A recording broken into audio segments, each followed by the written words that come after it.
উহুদ যুদ্ধে মুসলিমরা হেরে যাওয়ার প্রধান কারণই ছিল জিতে গেছি মনে করা। হ্যাঁ, ঠিক তাই। আসসালামু আলাইকুম। Live blogs by Shifu channel থেকে শিফু বলছি, কাছে কিংবা দূরে যে যেখান থেকে আমার ভিডিও দেখছেন না কেন, আশা রাখছি সবাই ভালো আছেন। এমন একটা পরিস্থিতিতে আমি জানি না কে কীভাবে দিন পার করছেন, কেমন আছেন, আমাকে কমেন্ট করে জানাবেন আপনারা কেমন আছেন। আমি জানি আমার কাতারের মানুষরা আমার মতোই দিন পার করছেন, একটা আশঙ্কা, একটা ভয় নিয়ে, আবার বিজয়ের উল্লাস নিয়ে, প্রত্যাশা নিয়ে। আমি আসলে কোনো রাজনৈতিক কথা বলতে চাই না, আবার আমি রাজনৈতিক কিছু বুঝিও না। তো আমি যেটা চাই বা আমি যেটা বুঝি, আমি একটা শান্তিপ্রিয় দেশ চাই, আমি শান্তি চাই, আমি সুখ চাই, আমি একটু ভালোভাবে বাঁচতে চাই। প্রত্যেকটা মানুষের শান্তিপ্রিয়ভাবে বেঁচে থাকার অধিকার আছে।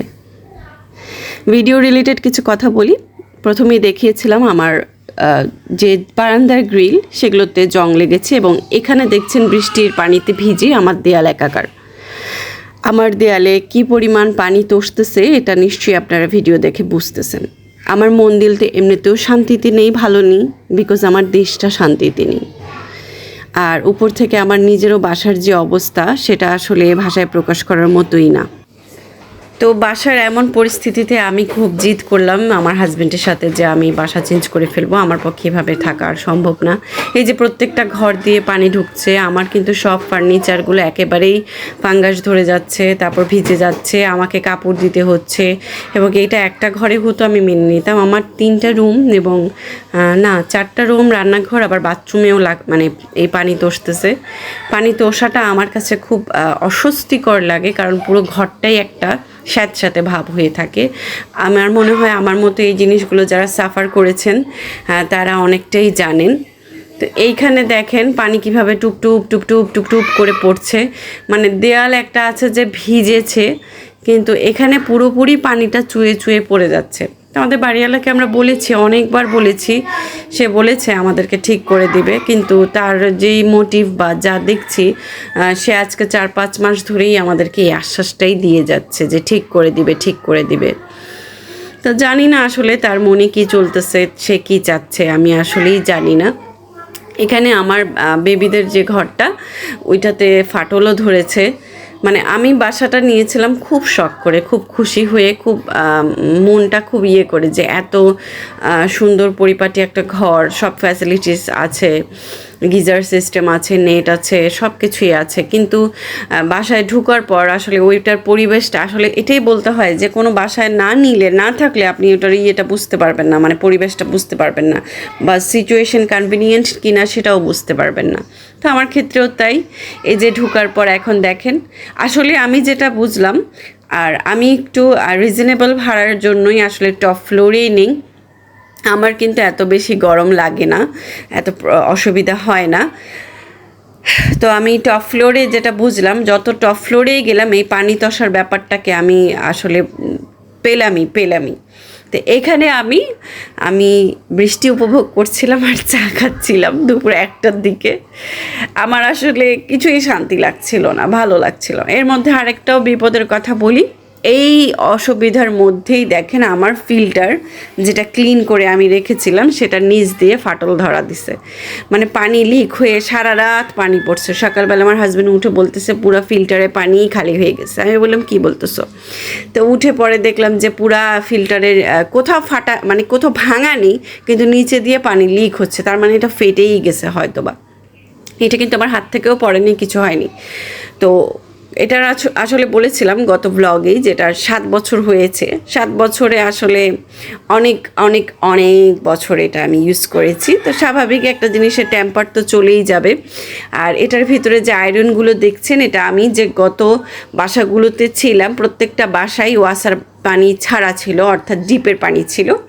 ডিপের পানির কারণে এগুলোতে আয়রন ছিল, তো ওই আয়রনের নমুনা আর কি। তো এখানে আমি ফিল্টারের ইয়েটা অর্ডার করেছিলাম, ওরা একদিন পরেই আমাকে ফিল্টারের নিচে ডুয়েল চেম্বারটা দিয়ে গেছে, আমি চেঞ্জ করে নিয়েছিলাম। আর আগের যে পানিগুলো ছিল সেগুলো স্টোর করে কিছুটা পানি আমি পাতিলে রেখেছিলাম, আবার অন্য একটা জারও আছে সেখানে। ভাগ্যিস যে আমার আরেকটা জার আছে যেটাতে আমি পানিটা স্টক করি, নাহলে তো গেছিলাম, মানে পানি ফুটানো ছাড়া উপায় ছিল না। তো এই যে দেখেন এখানে কিন্তু ডুয়েল চেম্বার আমি অর্ডার করার পর ওরা আমাকে একটা একদম নতুন ইনটেক ডুয়েল চেম্বার দিয়ে গেছে, এবং ওদের সার্ভিসে আমি খুবই খুশি যে ওদেরকে কমপ্লেন করার সাথে সাথে ওরা আমাকে দিয়ে গেছে। এবং ওদের সার্ভিসম্যান বলেন বা হ্যাঁ সার্ভিসম্যানদের ব্যবহারও খুবই ভালো। তো সেদিনেরই এটা সন্ধ্যার দিকের ভিডিও ফুটেজ, এখানে আমার হাজব্যান্ড আমাদের জন্য কিছু মিষ্টি নিয়ে আসছিলো। আমার খুব ক্র্যাভিংস হচ্ছিল মিষ্টি খাবার, তো সে নিয়ে আসছে আমাদের বাসায়। আমি এবং আমার বড় ছেলেই মিষ্টি পাগল বেশি, কিন্তু আমার ছোট ছেলে বা আমার হাজব্যান্ড এত বেশি মিষ্টি পাগল না। তো এই হচ্ছে ভিডিও আর কি। আসলে কি আমি অন্য চিন্তায় আছি, আমার মন দিলটা শান্তিতে নাই, এটা ভিডিওর প্রথমেই বলেছি। কিন্তু তারপরেও তো আমাদের ভিডিও করে যেতে হচ্ছে, বা আমি চিন্তা করেছিলাম ভিডিও দিব না, কিন্তু রিসেন্টলি শুনছি হয়তো বা নেট অফ করে দিতে পারে, সেই জন্য ভাবলাম যে না, আমার চ্যানেলটা তো একদম অফ হয়ে থাকবে। আমাকে যারা যতটুকু মানুষই আমাকে ভালোবাসে তারা তো অপেক্ষায় থাকবে আমি ভিডিও কবে দিব। তো এইখানে আমার হাজব্যান্ড মুরগি নিয়ে আসছিলো, বাজার থেকে মুরগি নিয়ে আসছে। ওখান থেকে আমি কিছু মুরগি নুডলস তারপরে হচ্ছে ফ্রাইড রাইসে দেওয়ার জন্য এইভাবে ছোটো ছোটো পিস করে রেখে দিই, যেগুলো আর কি হাড় ছাড়া মাংস, ওগুলো কেটে ছোটো ছোটো পিস করে ডিপে রেখে দিই। আর যেটা নিচে দেখালাম বাটিতে, সেগুলো হচ্ছে মানে একদিন করে রান্না করার জন্য।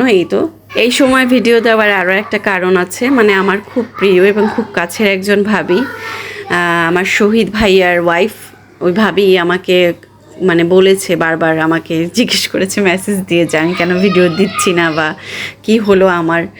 তা আমি ভাবির সাথে কথা বলেছিলাম, ভাবি আসলে সবসময়ই চেষ্টা করে সব সময় আমার পাশে থাকার, যেটা আমার কাছে আমার এই ব্লগিং করার ব্যাপারে খুব উৎসাহ দেয়, আমাকে অনুপ্রেরণা যোগায়। আমি ভাবিকে বলবো যে ভাবি, আপনি সবসময় আমার পাশে এভাবে থাকবেন, আমাকে অনুপ্রেরণা দিয়ে যাবেন, আমাকে সাপোর্ট করে যাবেন, আমার জন্য আমার পরিবারের জন্য দোয়া করবেন।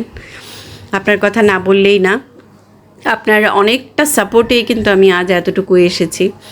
আর আমার চেষ্টাকে অবশ্যই দেখবেন, আমি যেন সফল হতে পারি সে দোয়া করবেন। আমি জানি আপনি আমার জন্য দোয়া করেন, ইনশাআল্লাহ আপনাকেও যেন আল্লাহ তাআলা অনেক ভালো রাখেন, সুখে রাখেন, শান্তিতে রাখেন, আমি অবশ্যই দোয়া করি।